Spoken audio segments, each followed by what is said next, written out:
Look at these rats. Welcome back to more Dragon Quest XI echoes of what alliteration. Today, we have to go get an orb back that Eric initially stole before he got arrested, but then was returned by his partner in crime so his partner in crime could get his own shop, which allegedly was to help Eric in some way, but we don't, you know, it's a lot of circumstantial evidence being put toward on this. You're planning on going to Mango Grove? Strongly recommend you don't. But if you insist, it's due south of here. As we have to head there. I know cutscenes started because I was going to grind in between episodes because this is the next day. This is day 2 of the game being out. But a cutscene played, so I'm like, fuck it, I'll just not. I've learned a valuable thing. Because typically, sometimes you just don't experiment with buttons. The map was with square. That was causing me a lot of problems. There were a lot of cuts in the previous episode. The previous episode was actually going to be 2 videos. But I cut so much that it ended up just being a longer one full episode. Which I try not to do. But one, I was getting sidetracked by various things in the game. I decided to do a couple of side little quest things. Got lost a little bit. And generally, during the back half of that session, was starting to really not feel well. I don't know what it was. I just felt off. So I, you know, tried to clean that shit up the best I could, and now we're ready to go. But here's hoping that I don't have to have an overly long video today. I mean, you'd like it, but I wouldn't.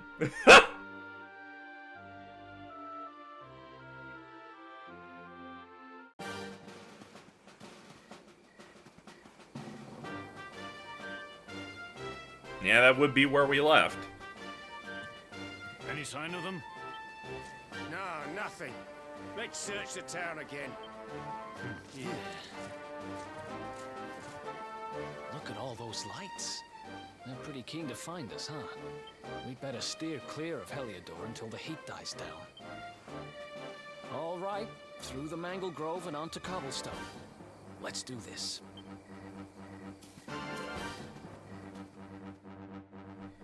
There's something about the texture to Eric's voice that I actually like a good bit. I think it's pretty good. In general, I think it's pretty nice. Shh, shh. You're doomed. It's Bodkin Archers.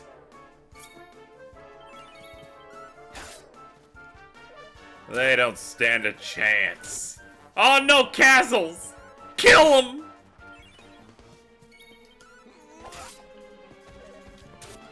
Couldn't have predicted that, could you?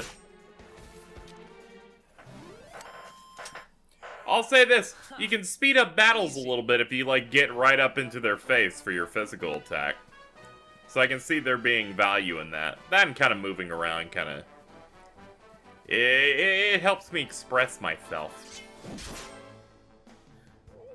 Lamblings. Alright, let's change up tactics. Eric, you're gonna be on, show no mercy. Fight wisely. There we go.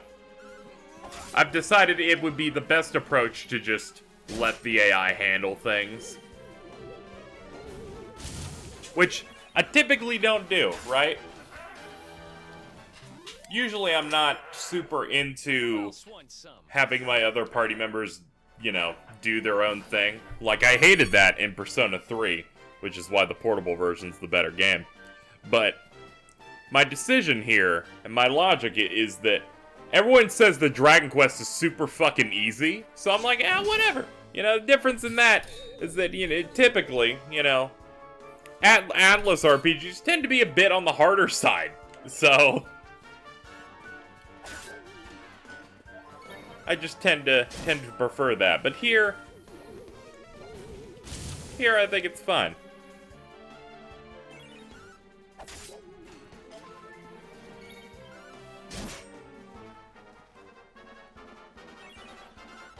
I like the moments where this thing doesn't even attack. It's just, it's swaying. It's just hanging out. Castles has gotten 2 skill points. Hey everybody. So, I learned some about this grid here that is very valuable to know. And it's the fact that, depending on what weapon you're using, you can't do certain skills.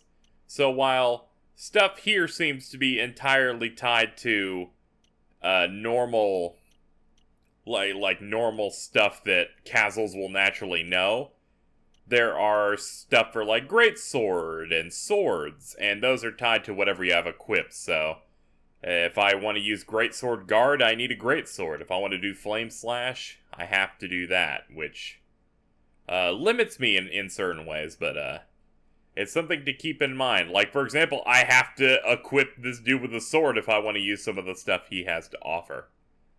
So that's just something I will have to keep in mind of, like, what weapon they have. So, in the future, I'll have to do that. I've wasted 1 skill, but that's fine. I'm sure I did it on camera, so you probably have already told me. But hey, whatever. Better learn those now than later, right? One thing we'll do is we will pop a seed of skill so that I can give Kazel something else. Let's go down the luminary thing again and learn Zap.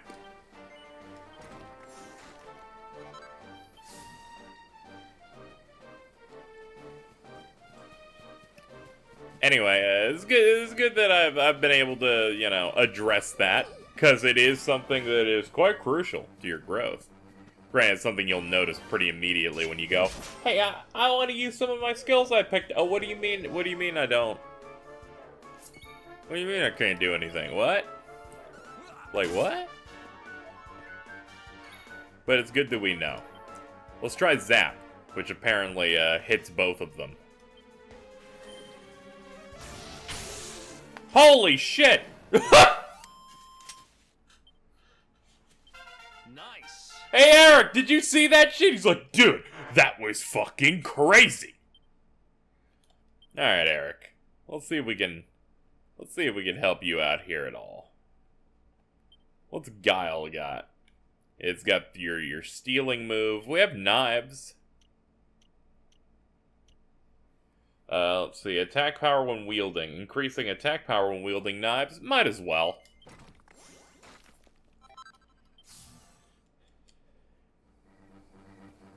Ba-da. Alright. Now that we figured that out, we need to go to the Mangle Grove. God, knowing this map is here so much better. For some reason, I completely missed it in our first sets of recordings. I'm like, it's gotta be... I always assume it's like a button, like a touchpad or hitting start. It's my main problem.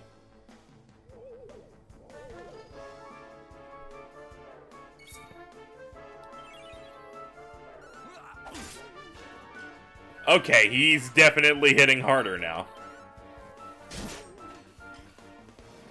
Like, he has outpaced me in damage already. Ha! How'd you drop that? It was a lamplight. Look at that tree stump. Hold on.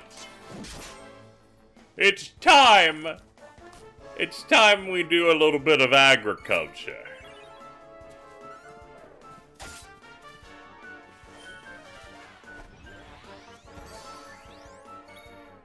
Alright.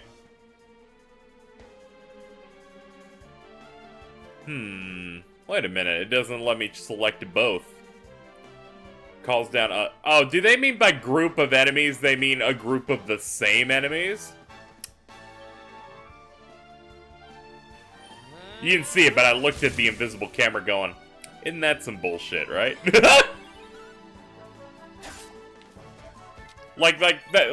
That's like some Yu-Gi-Oh! Ass terminology. Whenever you read the card, but it's like hyper-specific in its wording. I mean, I could have related it to contracts, but why don't I relate it to fucking Yu-Gi-Oh! Cards? Really make myself look like a chode. There we go. All done. Another one bites the dust.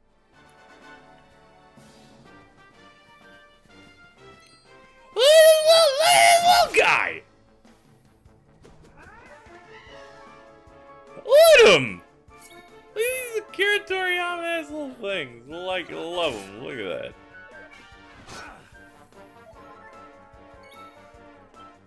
Let's see. Zap.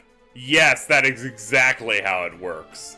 It only works on enemies that come in a group of the same. Alright, so, effectively, if you want to do a race war, get Zap.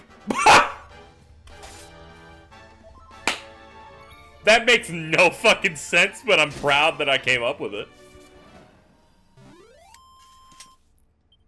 Who else wants some? What? I'm just saying, man. Just think about it. Back to the fight, because it looked like this thing wanted to hurt me.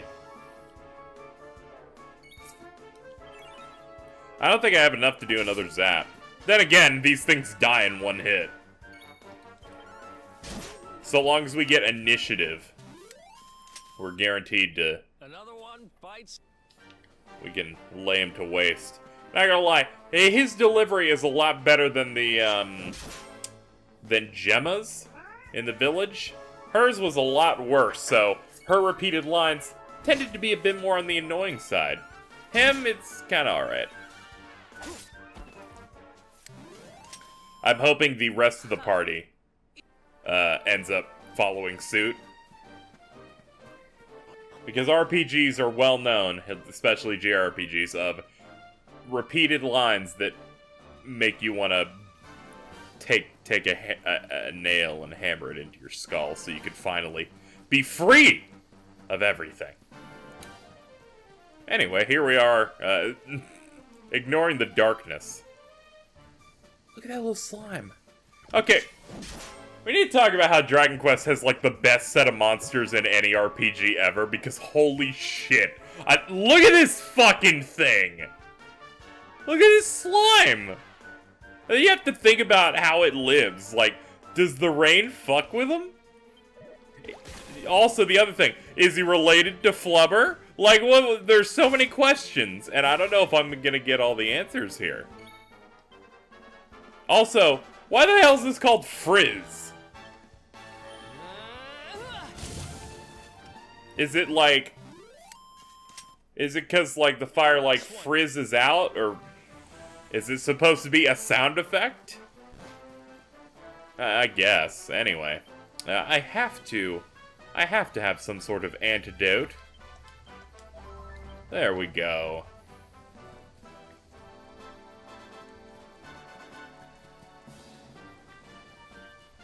I'll have to say, though, just sitting down and, like, really digging in here, having a grand time. Did not mean to hit the slime. Hello, my friend.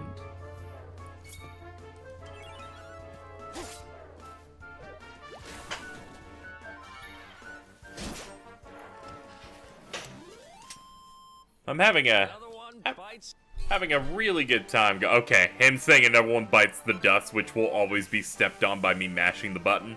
Not the best.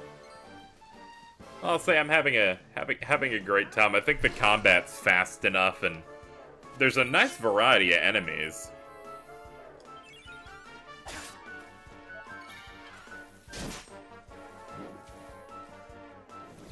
Look at him look at me. He's like, he was eyeball. Look at this little dude. I'm gonna murder him in a minute.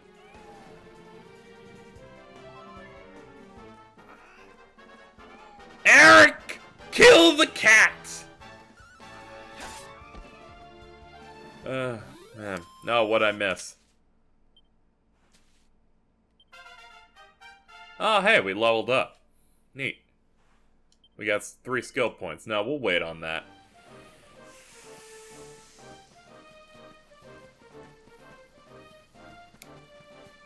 If I was to describe this game, I'd say it's a bit more on the comfy side. Also, it plays, like, super differently than a lot of RPGs you play nowadays, I feel like. Where it kind of feels like you could... What if you took an NES RPG and just, you know, made it with PS4 sensibilities, kinda? Which I had already heard about that kind of stuff before, where it's like, Dragon Quest just doesn't change, ever. And I'm like, oh, okay, that's novel and neat. It's a nice change of pace compared to other series. Because you think about Final Fantasy, Final Fantasy is different like every single time they make one of those damn games. But this, you know, this kind of thing can be a bit on the comforting side. All right, we're gonna change up our setup here. Ah, man, we're out of money. Sell. We shall sell something for money. Should be in our item bag. I have some stuff here.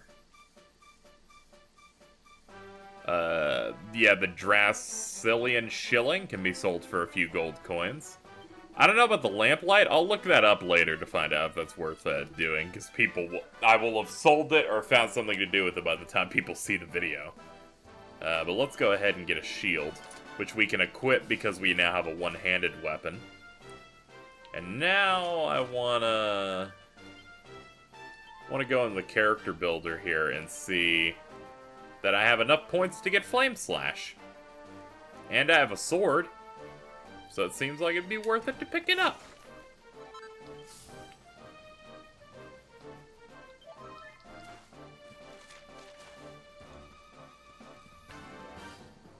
Alright, let's keep going. But yeah, my early impressions on this game is just really nice.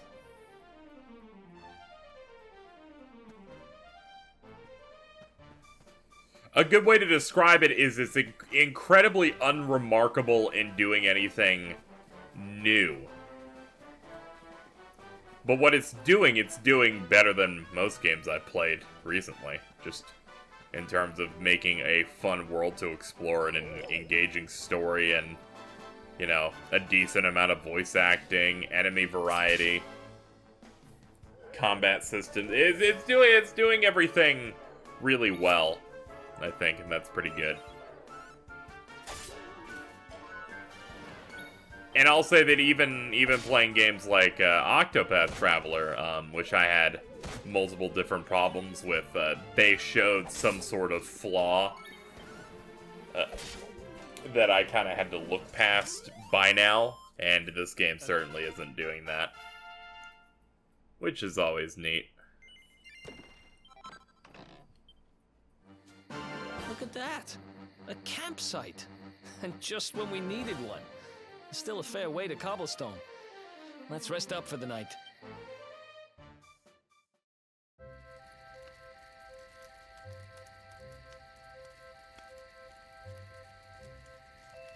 I still can't get over old Dirk.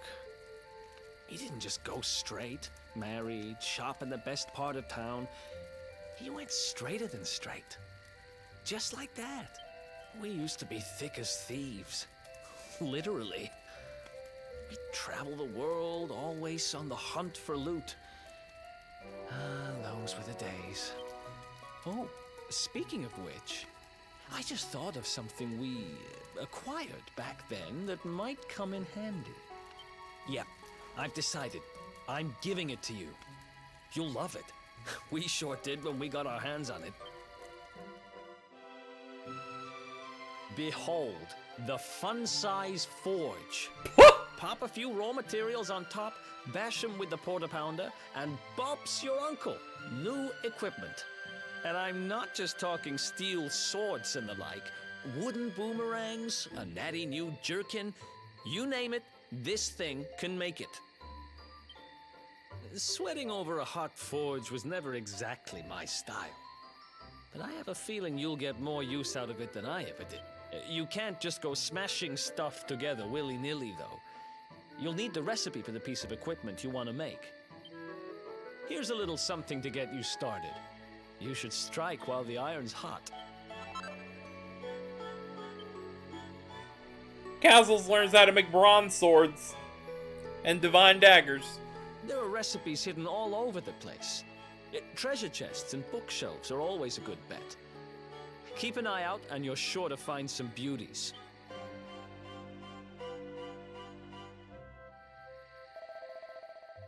Here, let me give you the ingredients you need for those recipes. Maybe you should try forging something. You can use the fun-sized forge to craft equipment and recipes based on raw materials. They can be found in treasure chests and stuff, and bookshelves. You can acquire the ingredients by defeating monsters. Oh, that's probably what the lamp things are for. Go ahead and try and make your first masterpiece. The recipe Eric gave you. Now, what I was going to mention earlier, because I got off track, was they made special 3DSs that were Dragon Quest themed. And they had, like, the metal slime on them that like, jutted out. So it wasn't just, like, a flat texture. And I'm like, that's really cool. I wish they made American versions of that, because I'd actually want that. Anyway, forge a weapon. Sword. Bronze sword. We'll need 1 flintstone and 2 copper ore.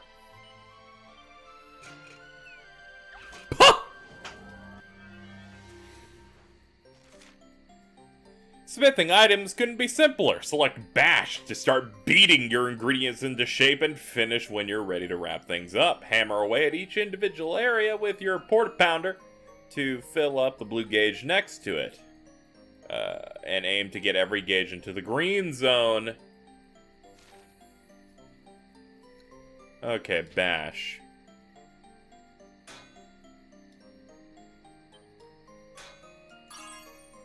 Okay.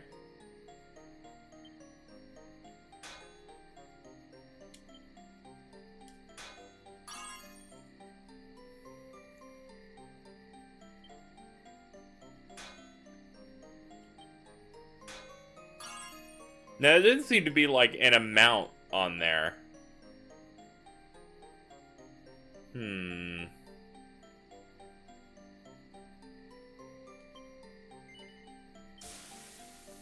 Like, I was looking, there was no way to, like, increase how much I did it. I just hit the button and it did a certain amount.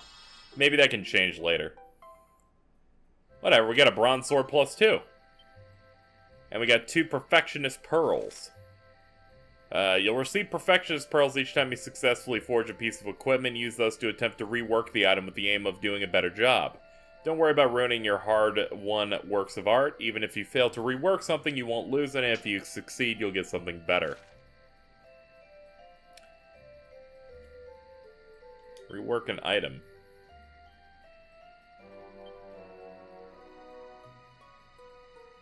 Should be in the equipment bag. Here it is. I need 3 pearls. How about I forge something, then? Knives. Divine dagger. Alright, let's keep doing this. Bash it. Okay.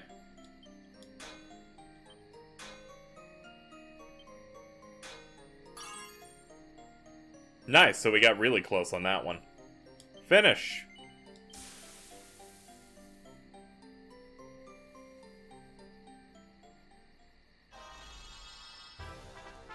Perfection! Divine dagger. +3.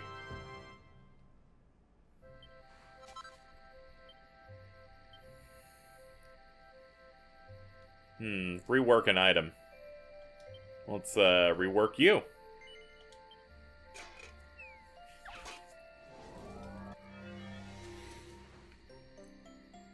Oh, that's how this works.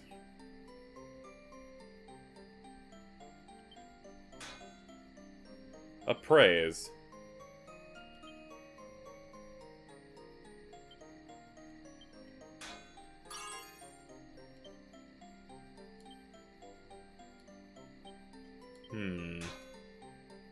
Oops.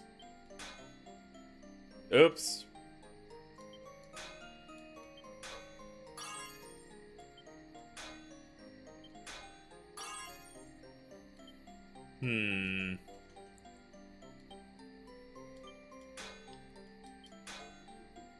I have no idea what I'm doing.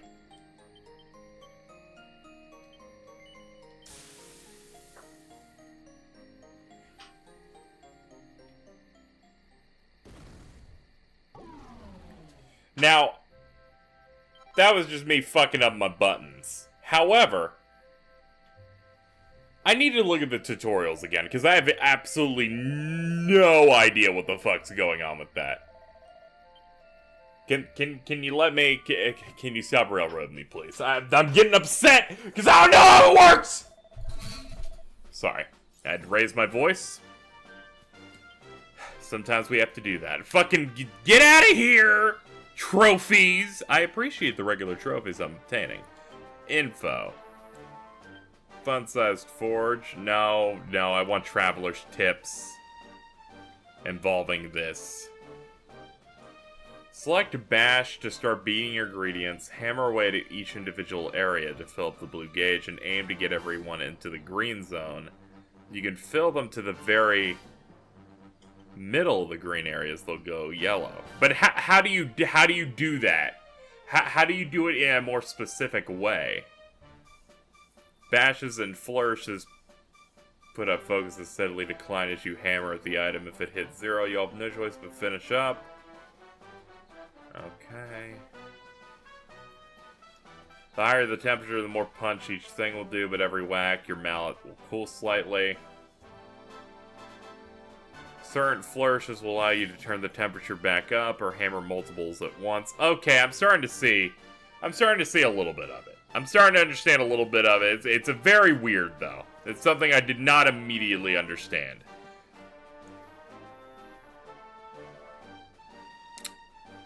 Hello, dog. Hello, dog. Yeah. How you doing? You alright? Guys, that dog's following me. Anyway, it seems like the basics of that whole thing are you bash certain things, but then you try to flourish and do a little bit of management. I was getting a little more on the annoyed side, not because I fucked that one up, because fucking who gives a shit. I'll be making quite a few things on here.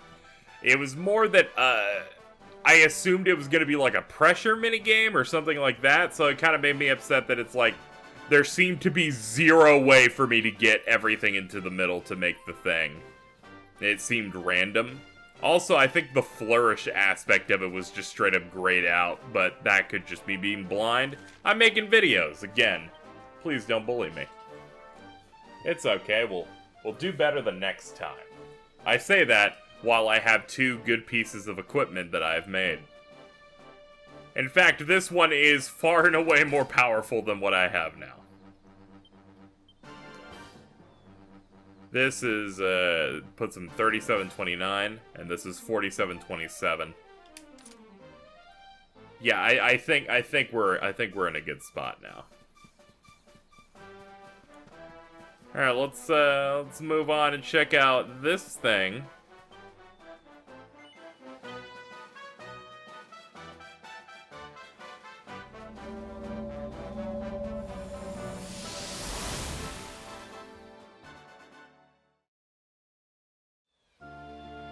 Chop, chop, chop. Chop around the clock. 1, 2, 3, look out, trees. Oh, a woodcutter's life is the life for me. What in the world? I repaired the bridge only yesterday, and now some blighter's gone and destroyed it again. If I ever find out who did this, I swear I'll... Ta-da! You called? Tricky devil at your service. I went to a lot of trouble to smash at this stupid bridge. I'm not about to let you fix it again. Here, get a load of my devilishly tricky shapeshift beam.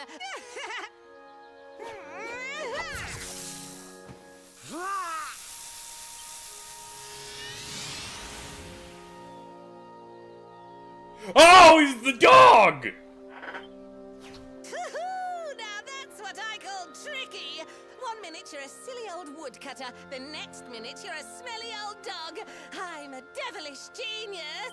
Now, what mischief shall I get up to next? Oh, so much trouble to cause so little time. Bye, doggy. Stay.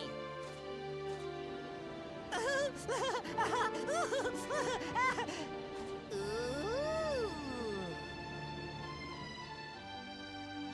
An empty buried treasure chest. I think I've just hit upon my most devilish trick yet.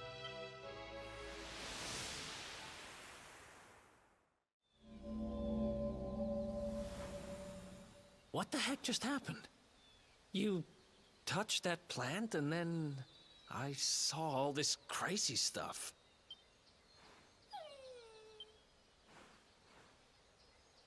You really expect me to believe that this mutt here is actually the woodcutter?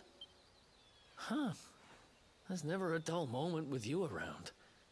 I'm gladder every day I broke you out of jail. Well, all I know for sure is that we're never going to get out of this forest until we get that bridge fixed.